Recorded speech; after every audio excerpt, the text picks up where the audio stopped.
message.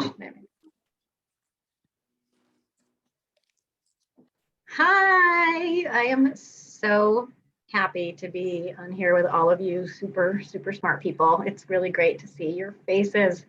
And as Luann said, thank you for making time for this. I know there is so much happening right now that I know taking an hour is unheard of. So we're so happy to have you all here. Thank you, thank you.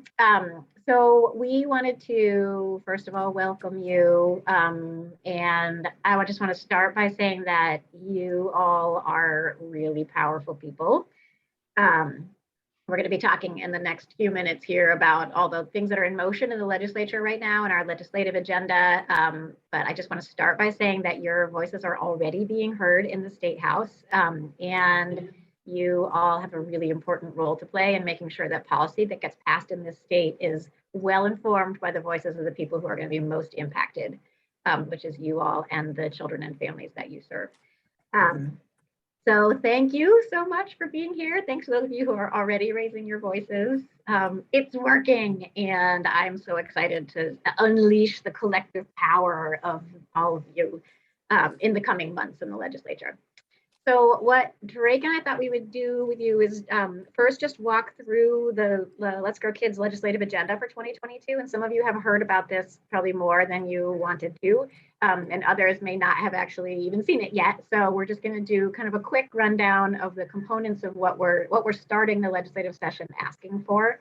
And then we'll do a quick update on where things are at right now today, literally evolving by the hour in the State House in terms of some of our asks. And then have just a questions and discussion period. And then we want to close by talking about all the action steps that we can be taking now and in the next several weeks to influence the outcome of all of this. Does that sound like an okay agenda to all of you? Does that work? Awesome. So as many of you know, our legislative agenda is kind of separated into long-term transformation, continuing on the work that we started in H171, Act 45 last year. So carrying that work forward and thinking about the big picture, long-term, the need for investment in the system and transformation, right? While we're also balancing this immediate crisis moment where we're still in the midst of a pandemic and we have a really desperate workforce shortage in early childhood education. So Drake's going to talk through first the sort of emergency response pieces, and then I'll talk about the couple of things that we are moving forward in terms of the long-term transformation agenda, and then we'll give an update about where it all is right now in the State House. And Sarah, I might actually propose that you go first because there's some drilling happening in my space right now that should be done in the next 5 minutes. So I don't want to subject you to that. So what I'm going to do, and hello, everyone. I've met a lot of you, but some of you I haven't yet. My name's Drake Turner, and I'm the Senior Policy Manager at Let's Grow Kids. So we're going to still go through our policy agenda, we call it our policy agenda one-pager, but we're going to start on the back side, and Sarah's going to talk through that, and then I'll go to the front. And this is a link in the chat to that if you want to follow along. Yeah, thanks, Drake. Okay, so we're going to start with talking about the long-term transformation pieces. Which if you look at the second page of our legislative agenda is kind of where the keeping things moving forward components are. And the first one on that second page is actually sort of a middle ground between the long-term transformation and the immediate response. So you all may remember that last year in the process of working on the child care bill, we talked a lot with the legislature about the need to switch the child care financial assistance program to an enrollment-based system where you as a child care program are paid based on how many kids are enrolled in your program and not how many are attending on any given day. And children are supported, are not limited in the number of days that they can be absent or have to justify, their families have to justify to you why it is that they're not there, when families paying fully don't have to justify why they're not there on any given day. So we had a lot of conversation with that about the legislature last year. They wound up putting in the legislation a study asking CDD to do an analysis of what would be involved in shifting to an enrollment-based system. And that study is not due back, the report is not back until July of this year. But in the meantime, we are continuing to keep up the pressure on what a good policy idea that is. And we're also advocating that they temporarily use some funds to invest in, at least temporarily, making an unlimited number of absences for families during this pandemic time, and giving it just one absence code. So you wouldn't have to be, as a program administrator, wouldn't have to be figuring out, is it a COVID related, is it a vacation day, is it a sick day? Just allow kids to have like unlimited absences and just give you one code to have to enter, because everybody is managing so much at this moment. So that's one piece that we're continuing to work on in terms of the transformation pieces. And that would be sort of an interim step towards moving to an enrollment-based system. And then, as you may recall, last year in H171, Act 45, we set in motion a couple of studies that are moving us toward the future system. So the first is a systems analysis that's currently underway. And that's being led by Building Bright Futures, and they've hired national consultants who are doing that work. And that will be coming back with recommendations this summer around what should the structure of the system and the structure of the administration of the system look like, and how should stakeholder voices be at the table. So those recommendations will be coming back this summer. And then there was also a financing study created in that bill, and that is going to be headed by the legislature's Joint Fiscal Office, and they'll be hiring consultants to do that work. And that is going to be looking at all the goals that we set out in H171 for no family spending more than 10% of their income on childcare, and early childhood educators being compensated on par with colleagues in other professions. What's it going to cost to move us to that system? And what are some potential financing? What are the recommendations about how the state could finance that system of the future? So we need a dedicated revenue stream to be able to fund that. What are the options for the state? And so that work is really important, all of our work moving forward. And they didn't put any money in for that study because it wasn't starting until this year. So we are advocating that they need to fund that study in order to keep all this transformation work moving forward. And then the final piece of our, welcome those of you who are just joining. Hi, Vicki, hi, Connie. The final piece of the sort of long-term transformation work in our legislative agenda is building on some of the work that Let's Grow Kids has actually been doing, partnering with the state in our Make Way for Kids grant program. So the state has been investing in capacity building funds for a few years now, and we've been partnering to provide the administration of those funds and to provide on-the-ground support for programs that are thinking about expanding or starting up. And the Community Loan Fund has been doing some, loan financing work. So as we look at Let's Grow Kids going away in the future, and the desperate need to increase capacity, first we need to increase the number of early childhood educators, right? But then we also need to increase capacity of childcare programs. What would that work look like going forward? And so we got some model legislation from our colleagues in Minnesota who've been working closely with a national organization called First Children's Finance that goes into states and helps set up these kinds of offices. And so we have language to put that work into statute that will create a childcare capacity development program. We have been talking about it more as like small business development program work that's specific to childcare, but folks, especially legislators, got a little confused about whether that also included nonprofits, which it definitely does. And because the Small Business Development Center doesn't work with nonprofits, we changed the language a little bit. So we're talking about it now as a childcare capacity development program. But it's a lot about work that many of you have been supporting, that Let's Grow Kids has been supporting in terms of helping childcare programs with their business end of things, and supporting expansion and growth and startup, and administering loans and grants for folks. So it's a bill that's going to be introduced in the next couple of days. And then that's it for our long-term transformation pieces. And Drake, I'm going to turn it over to you to talk about the emergency pieces. Thank you, Sarah. Thank you for bearing with me. I think the noise should be done now. So Sarah just went over a lot of the long-term stuff. We have this vision for our future childcare system. We need to keep driving towards that. And we know that there is a workforce crisis right now in childcare, and there's a workforce crisis across the state. So the first page of the policy agenda handout, really, we wanted to put front and center the actions that need to be taken to support our early childhood education workforce right now, so that we still have a system when we're ready to transform for good.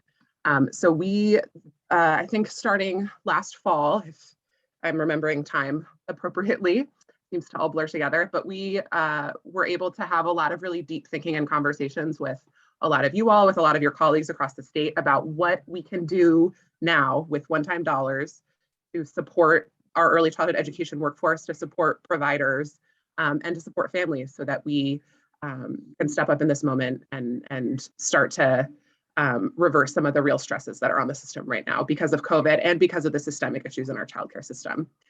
So we've come up with kind of a suite of proposals that we've brought to the legislature about how we can invest money very immediately in the field right now.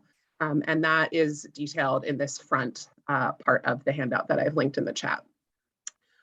So I'm just going to run through it here, just in order of how it appears in the document, but these are all super important investments. And we'll also give you an update on where we are as of 1:15 p.m. When it comes to these pieces, because things are changing. Sarah said by the hour, I think it's kind of by the minute, but we do have some updates for you all.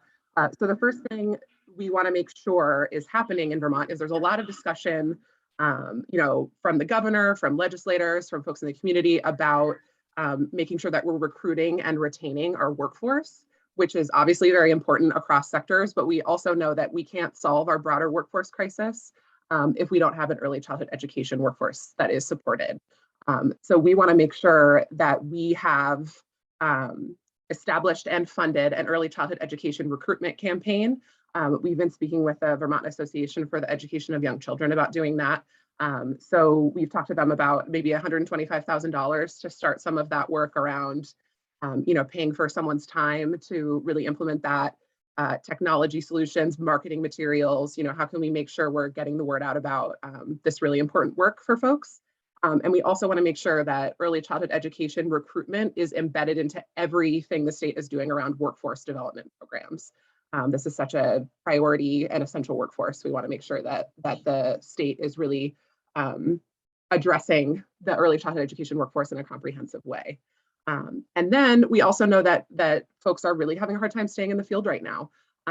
And for good reason. It's really hard work. Y'all are doing incredible work, and you've been doing this work for we're going our third year of pandemic supports, and it's just really difficult to do this work at such low wages in such a stressful time working with our last unvaccinated population. So back in the winter of 2020, the legislature issued some workforce stabilization payments out to the field. And I'm forgetting what the amount was. It was in the realm of $900 out to all folks who are working in the field. We also know that there's funding through the ARPA stabilization grants that programs have received that can be used for workforce retention bonuses, and it's still not enough. So we're advocating for $19.6 million that would allow for 3 quarterly retention bonuses for early childhood educators who are currently in the field to receive $1,000. So there's I'll give you an update shortly about what's happening with that currently in the legislature, but that is just really key. We need to support folks to stay in the field right now. We're also looking into how we can support the early childhood education workforce with paying for healthcare. So we've proposed a little over $11 million in premium assistance to ensure that all early childhood educators working in Vermont have access to health insurance and have access to health insurance that they can afford. And those are 2 separate things. So we want to make sure that we're supporting the workforce to receive health coverage. That's just a really essential thing for everyone to have access to. And then we also, the last bullet here is talking about some other ideas that we have around that recruitment and retention strategy to keep more folks in the workforce and to bring more folks into the workforce. One of the ideas that we've had is to build on a program that was passed as part of H-171, the child care bill. So there are going to be a couple of programs that will come online this spring around scholarships for prospective early childhood educators. And then the one I'm going to talk about right now is a student loan repayment support program for early childhood educators. As I said, the legislature passed that last year, and it covers folks who've graduated with early childhood education degrees in the past 5 years. which is great. And yet we know that a lot more folks have student loan debt who've graduated more than 5 years ago. So we're proposing to expand that newly established and not yet online student loan repayment support program to cover folks back much longer than that, back to 20 years, to really alleviate the debt burden for early childhood educators. And the proposal we have to do that is 5.7 million. We have a couple of proposals that we also don't have numbers for yet. The Child Development Division, I think, can provide numbers for those pieces, but we looked into providing no-cost childcare for the children of early childhood educators working in programs. And then we have a whole suite of ideas that we've been thinking of as a way to, in the legislature at least, come to different committees that maybe haven't worked on childcare before to show them how we can support early childhood educators right now. So that's still in process as well. But all of these things are really important, and we need to do everything that we can right now to support the field, so that folks, can continue to hang in there. And I see a comment here from Vicky. Right, yes. So we also want to expand the student loan repayments to other fields that are related to early childhood education as well. When that program was passed in the bill, we were in a different moment. And so now we see that could be really a vehicle that could be helpful to alleviate debt burden for folks. We want to make sure it's as accessible and comprehensive as possible, and that it can cover as many folks working in the field as needed. So so those are the pieces of our agenda. And I think we want to also give you, before we go into questions and answers, just a little bit of an update on what's been happening in the legislature so far. So Sarah, do you want to talk about a couple of pieces, and then I'll circle back to fill in, and then we can do questions? Yeah, sure.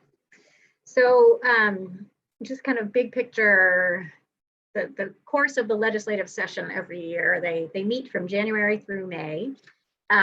Usually May, who knows, pandemic years, everything is wonky.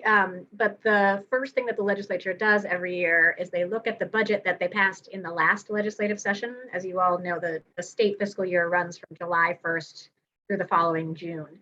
So they're halfway through the current state fiscal year right now. So the legislature, first thing they do every year is look at the state budget that's already passed halfway through and say what kind of corrections need to happen. So the first bill is called the Budget Adjustment Act. And the governor brings a proposal to the legislature and says, here's what, here's like the true up for all of my state agencies around how their budgets are going and what needs to be shifted around, any additional funds that are needed. Because we're in the middle of a pandemic and there is a lot of federal funding available as well as one-time state funds, the legislature has a little bit more latitude this year to think about, are there any really emergent issues that we need to address in this bill that can't wait for us to do the regular budget, which will start in July. So a lot of the pieces that Drake was just talking about, we've been advocating to the legislature that childcare programs cannot wait until the new state fiscal year starts in July for some additional relief, that we really want them to consider doing some pieces in the Budget Adjustment Act. So Drake will talk a little bit more about sort of our advocacy there and what's happening on that front. One piece that is in the Budget Adjustment Act is that financing study that I referenced. So because the Joint Fiscal Office is going to be overseeing that, and they have done a deep dive to their credit over the last few months, and we're like, we can't wait until July to start this if we're going to have it done by the end of the year.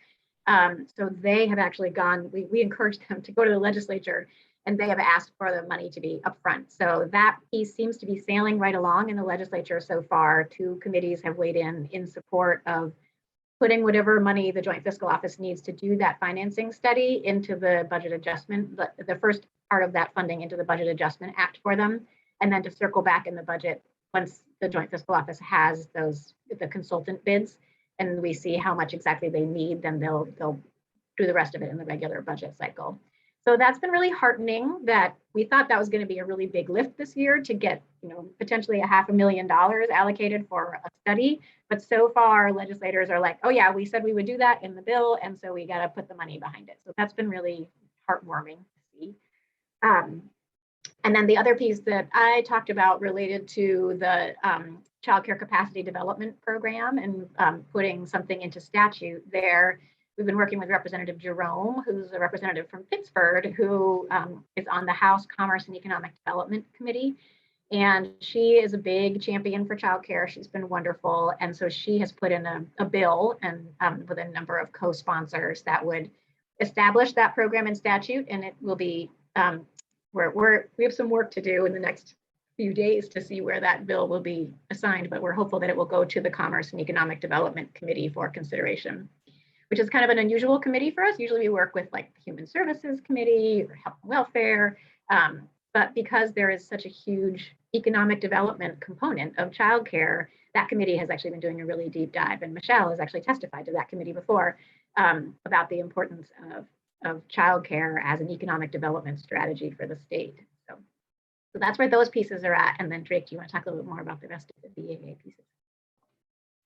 Sure. So great. Let me think of where I could start. I have 3 things to talk about. So I want to talk about some of the workforce retention pieces that I mentioned, an update on IT, and an update on the part of childcare that actually was included in the governor's budget adjustment proposal. So maybe I'll start there. We were really hoping that there would be more robust inclusion of childcare investments in the budget adjustment proposal from the governor. That ended up not happening. What was included, and again, this is just what goes to the legislature for them to start from, and then they make their changes. And it very rarely actually ends up looking anything like what they were originally proposed. So what does exist in the governor's proposal that the legislature has been reviewing is actually an underspend in the Child Care Financial Assistance Program. So the legislature passed about, I think, a little bit over $5.5 million in increased investments in child care financial assistance in the child care bill in H171. And I'll go to IT next, but there are because of the IT project taking longer than originally anticipated, those changes have not been able to go into effect yet. There were expansion of eligibility, increases in rates, some really wonderful, significant additional supports for families and programs, but they're all contingent on IT. So there is included in the governor's budget proposal, the budget adjustment proposal, around $800,000 in underspent CCFAP funds that they have proposed to basically move to other parts of the Department for Children and Families. So we're strongly suggesting that that not happen and that those funds be used for other purposes within the Child Care Financial Assistance Program. We know that there's a lot that can be done with those funds. So the House Human Services Committee agrees with our proposal. And now the conversation is happening in the House Appropriations Committee, because Vicki, you're totally right. It wouldn't be an underspend if those changes had gone into effect. So the House Appropriations Committee right now is taking all of the feedback from all of the different committees on their different policy areas and deciding what they want to put in their version of the Budget Adjustment Act, which then has to go to the House floor and then has to go to the Senate. So there's still a lot more steps, but we'll let folks know as that conversation continues. The other part that's relevant to budget adjustment right now is we proposed out of that 19.6 million in workforce retention bonuses within the budget adjustment construct. We have proposed one payment of $1,000 to all folks working in the field, which is just over $6 million just for budget adjustment. As Sarah mentioned, it's a sort of a midway, only urgent, really immediate needs. So anything that we aren't advocating for in budget adjustment, we're going to advocate for in the next budget year. But we know we can't wait until then to get more support out to the field. So we've been pushing for $6 million to be included in budget adjustment to support payments of $1,000 in retention bonuses out to everyone working in childcare. It was included in the House Human Services recommendations to the House Appropriations Committee, and not even an hour ago, the House Appropriations Committee voted to include that $6 million in their budget adjustment proposal. So that's really good news. And we'll continue to pay very close attention to that to make sure that it stays in all future versions of the bill. But we think it could just be really incredible to support early childhood educators right now and take some stress off of the decisions that you all are having to make about your ARPA stabilization grant funds, since we know there are so many needs for how to spend those dollars. So it's a pretty big testament to the work that you all do and legislators seeing how important it is, which we all know is super obvious, but I think more and more folks are really understanding it in a way that that is impressive. And also a testament to your advocacy. Sarah testified to the House Human Services Committee, I think it was yesterday, right? I can't even remember what day. Tuesday. That was Tuesday. Like It wasn't yesterday. Yeah. Felt like yesterday. And was able to share a lot of stories from folks I see around this Zoom tile room, but also stories across the state. And that's what we need to keep sharing with them, is the reality that's on the ground right now, and how these types of investments aren't going to solve the problem, but are going to really support the field in a moment that is vitally, vitally needed. So that's some good news. And then, not to end on a bad note, but I do have a bit of an update on the IT system that I want to give you all. There's been some developments this week. So for those of you who maybe haven't been following this, in H171 and in the budget last year, the legislature invested $4.5 million to upgrade our IT system. So to move away from BFIS and to create a new system called the Child Development Division IT system, the CDDIS, which will make a lot of things possible that haven't been possible in the past, and also is what enables the first module of this IT system, is what will enable those CCFAP changes to go into effect. It was supposed to be online by October 1st of last year, which didn't happen. And then the updated deadline for that first module was going to be by the end of last year. That also didn't happen. So the legislature has been talking with the Child Development Division and with DCF about essentially what's going on and what the holdup is. And they're working on doing some workarounds. I know there's been a lot of advocacy around the inability in this first module that they were working on to backdate CCFAP applications. So that's one thing that they're working to fix. And there are a couple of other things. So what we learned last week, and what we're still waiting for more information on, oh, great. And it looks like that CDD sent an email out about that. So it's important that this IT system work for providers and work for families, but it's also important that we keep the pressure on to make sure that we provide relief to families and programs by implementing those childcare financial assistance program changes. There's still a lot of moving pieces there, but the commissioner of DCF testified the other day that they're working on figuring out how long it's going to take to make the changes to the new system to be able to have it go live. And if it's going to take too long, they're working on figuring out how they could make a temporary change within the Bright Futures information system, within the current IT system, to do a temporary rate increase so that families and providers would see a similar increase to their CCFAP payments that they would in the new IT system while they get things worked out. So again, we don't have timelines. We will continue to push to get more information. But I think they're really hearing about the urgency, and we'll continue to tell that story, that it's important. This bill was passed and signed into law in June. And yet a lot of families are not seeing impacts. The providers would be really supported if this could go into effect, and it's just far, far, far overdue. So we're going to continue to push on that as well. Yeah, and that's another area where your voices are really being heard, because the House Human Services Committee and the House Energy and Technology Committee, which is, you wouldn't associate again with thinking a lot about childcare, but because they're in charge of IT upgrades, both those committees tuned in immediately last fall to the fact that the new rates hadn't gone into effect, that the expansions hadn't gone into effect yet, and they've been hounding the Department for Children and Families about when is it going to launch, when are you going to do updates? And in the past week, they've been really grilling administration officials about exactly what are they going to do to make sure that programs and families are being supported by those CCFAP funds. So they've been hearing you all, which is great.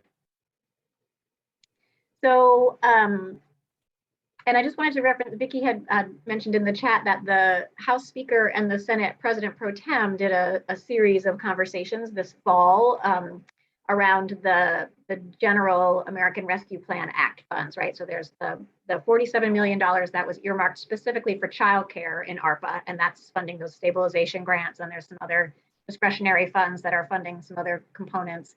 But then there is also like $650 million in general ARPA funds that the state has to figure out how to invest. And they allocated some funds last year, and then they have this big remainder. So the Speaker and Pro Tem were going around asking Vermonters what they thought were priorities. And they did do a report back to the legislature in December about what they heard in those conversations, and unsurprisingly, housing is really key for many, many people. The sort of the workforce more broadly was basically one of the top two pieces, and they really heard childcare embedded as a part of that workforce crisis conversation. So they said that they heard about childcare in every single one of the conversations that they had, which is great. And I know some of you were part of those conversations. So they have a list of like 7 or 8 priorities, and childcare is on that list. And they're really looking at it through the workforce development angle, which I think benefits us because it kind of takes it out of the like, we're constantly badgering the human services committees around how much investment is needed, and they get it. But it's exciting to think about working with other committees who are thinking about it more broadly as a workforce development strategy. So that will help. And so the $6 million in workforce retention bonuses that Drake was just talking about will hopefully be funded through some of those additional ARPA dollars. And then where the rest of our legislative agenda asks, we're advocating come out of that broader pool of ARPA funds. So that's another example of where your voices are helping to make the difference, because they heard the Senate and House leadership heard in their communities about what an important priority childcare is. So they can then say to their committee chairs, you need to be allocating some of those dollars for childcare, and then we can come in with our asks to bolster that. So Sarah and Drake, this is amazing, and thank you so much. And I just want to take a quick minute to time check and where we are. First of all, we are so fortunate to have the two of you in the State House with the skills. Those of you who are listening, you can tell that these two women are so good at hearing from you and then reporting this information to policymakers. I know there's probably a lot of questions, and I certainly want to give people time to ask some questions. I also want to make sure that we touch on the role that these folks can play and how, as you listen to all the needs that and topics that Sarah and Drake are bringing up and talking about with legislators, where you fit in as a leader. Are you someone who wants to testify? Do you want to write letters? Do you want, and how you express to us at Let's Grow Kids the role that you see yourself playing. So I want to make sure we get to that. Yes. So do we want to take like, I don't know, 8 Why don't we go minutes? till quarter of with questions, and then we can transition and have like a conversation about next steps. That sounds great. All right. What questions do folks have? I know some of them have been asked that. So. I have a question. You were talking about emergency, asking for emergency funds on that first page and other ways to support the workforce. And I was curious if you guys have thought about, there's a lot of buzz, at least on a lot of the Facebook pages I'm on with childcare providers, about a way of recognizing the profession. Well, maybe not recognizing so much, but how many providers have been in this field for, a long term, and childcare financial assistance does not pay for all our days off. If we take like 3 weeks, we only get 3 weeks total, and that kind of thing. Is one of the things we're wondering about is there a way of getting like paid holidays, like what the state as a starter kind of conversation is like, what if they just started offering holidays as separate pay from our 3 weeks? And that's through childcare assistance, and it's a big way of valuing the work we do. I know not everybody's on it, but enough of us are that we have to pass that on to the families. So it benefits the families, it benefits us for more time off, which now is so critical with the kind of stress we're dealing with in the field with this COVID. There's a lot going on with that. And the other thing that came to mind was getting the KN95s or N95 masks to providers and staff, because, or N95 is even better, because we're finding that is really the best way of protecting us. And I'd be interested in finding out if there's something that would be better for the children than the cloth mask, whether, it would be a KN95 or an N95 that could be provided, so that families could have the best protection for their kiddos. Yeah, 2 great questions, Emily. To the first one around closure days through CCFAP, Yes, we have definitely heard that from a number of programs, including the Head Start programs are very vocal about this as well, because they do so much professional development. And so we have definitely flagged that. Actually, I heard from folks Tuesday morning about what a crisis this is right now, because people have had to be closed so much. So everybody's out of closure days. So actually in my testimony on Tuesday afternoon to Human Services referenced this specific question. And then it came up in the Appropriations Committee again this morning. Basically, as we're talking about the CCFAP underspend that Drake talked about, where there's $814,000 that they haven't spent yet in that program. We referenced this as one way in which the administration could be leveraging those funds to be able to support programs by expanding the number of closure days this year, because pretty much everybody's up against it. I will note, just as a side note, that I did hear from Chris Nelson on our team that it is actually possible to get more closure days approved by CDD right now, that they maybe made some internal decision that if folks ask for more closure days, that they would take it on a case-by-case basis, and your eligibility specialist may be able to give you a form to ask for more closure days, which is, I will just say, I think a totally messed up way to approach a policy like that. So we're definitely, continuing to have those conversations with folks. But if you're in a moment right now, as we're waiting to see if there's any policy change, it might be worth checking in with your eligibility specialist to inquire about whether and how one might go about asking for more days. And we'll continue to talk about how there really needs to be a statewide policy that needs to be communicated out to the field, because that would be really messed up. Thanks, Kara. Nice to see you. So that's in terms of closure days. And the second half, I've now forgotten because masks, getting masks. Yes, thank you, masks. Luann, I don't know if you have an update. I heard a rumor that that CDD was maybe working on trying to source higher quality masks for childcare programs, right?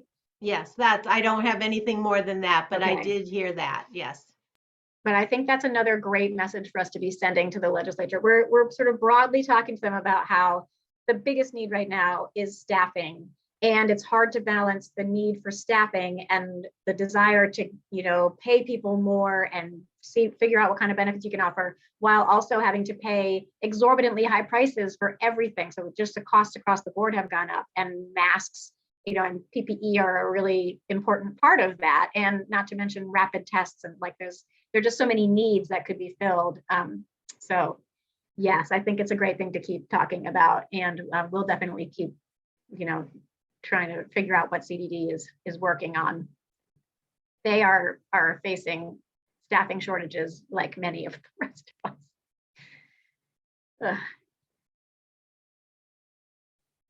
Probably time for one more question if someone has one, or we can just start talking about next steps.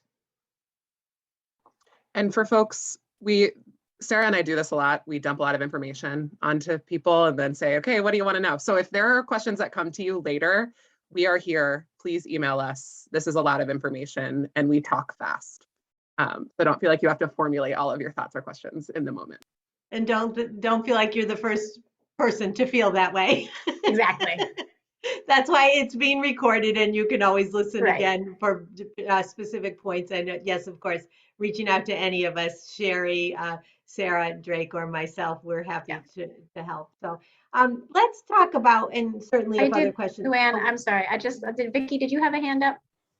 Yeah. Sorry, Vicki, go ahead. We had to close this week. And when this happens, because we had a lot of close contacts, the hardest thing, of course we have the ARPA money, so we're trying to decide how to pay staff during closures so that they have that pay time off. But also, of course, there are parents who really can't afford to lose their paycheck. So I'm trying to figure out what kind of system we can have to reimburse tuition when we're closed. And it's not possible to do both at the same time.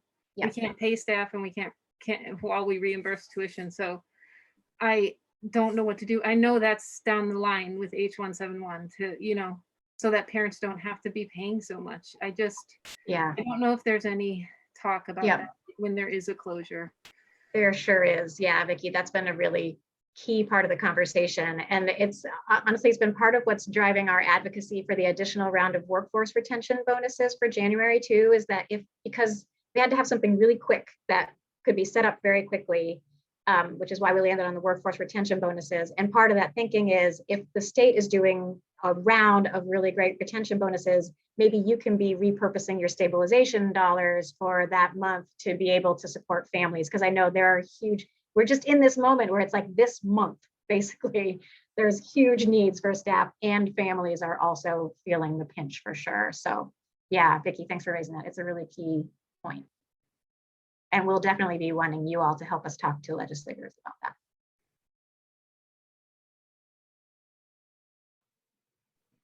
So Sorry, let's talk about how these folks can help. What's the, I know that we've heard from the communications team at Let's Grow Kids that they are looking for people to speak in various ways, either in written form or through other ways. Issues around staffing and hiring staff and retaining staff. They're looking for educators' voices, early childhood educator voices to speak about their experiences. They're looking about people who have interest in information around equity in early childhood. Pipeline and recruitment is also another need. So there are various topics sort of in general that our communications team is looking for folks like you all on this call to be spokespeople for. And then Sarah and Drake are always looking for who to call when for, an hour from now. So I don't know, Sarah and Drake, do you want to start talking a little bit about what you see as what would be the most helpful for you? And then maybe we can end with sort of a plan of how the folks on the call reach out to whoever they should when they see a place for themselves.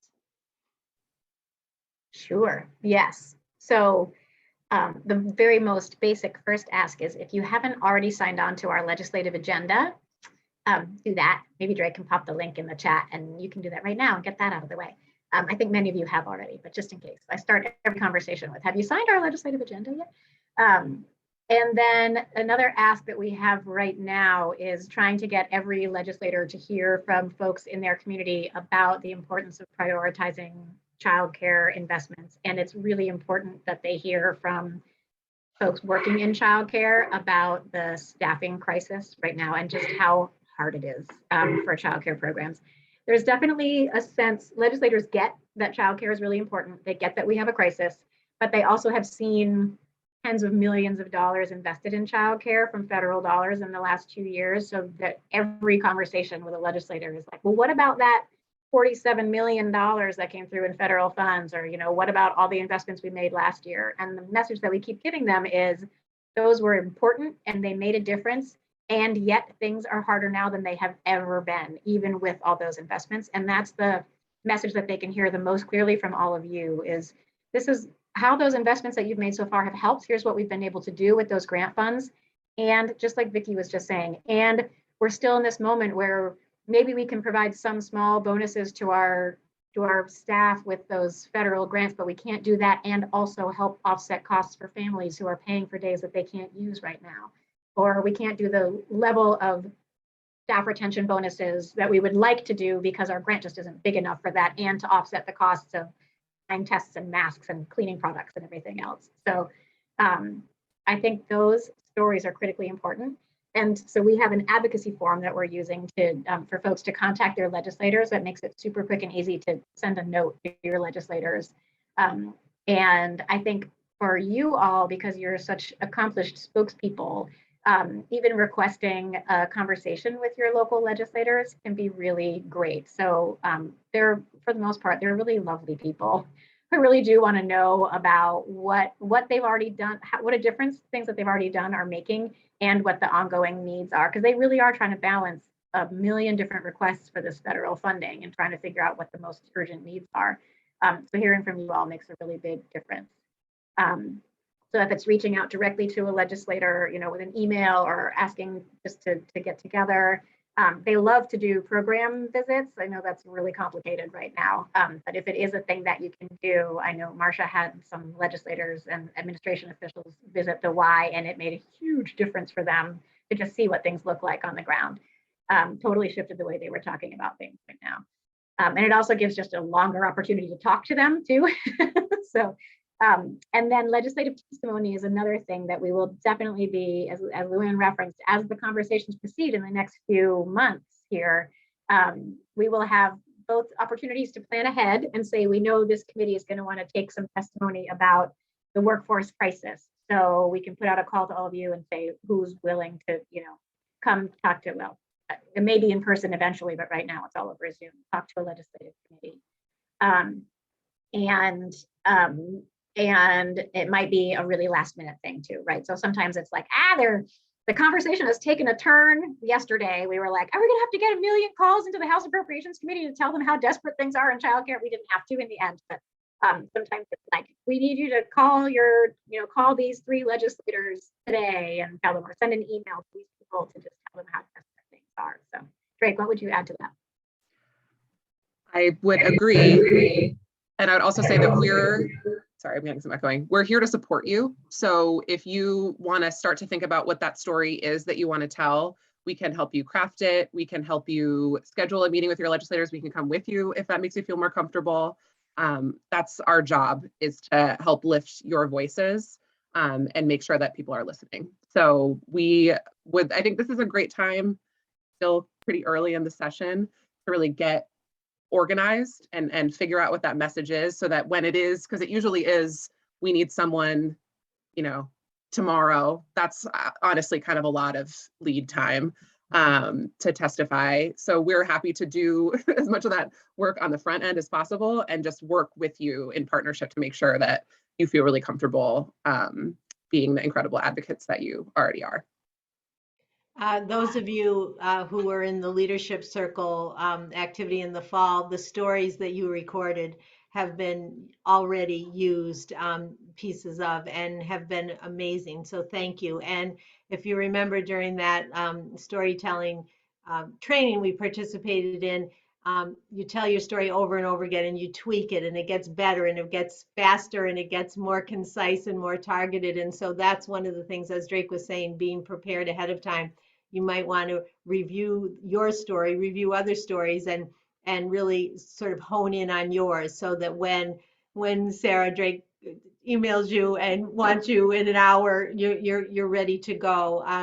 And those of you who, I think I sent the stories out to others who were not a part of that circle, so feel free to listen to the stories that the 12 folks recorded that were pretty powerful and have been used. So I think that, to me, and being the person who convened a group of people in the field that really want to be spokespeople for our cause, I want to reiterate what Drake just said. The folks at Let's Grow Kids, the communications team, Sarah and Drake, and most of the programs team, who many of you know, are so willing to help you write the letter, think about what you want to say and how to hone your message. So please reach out to us.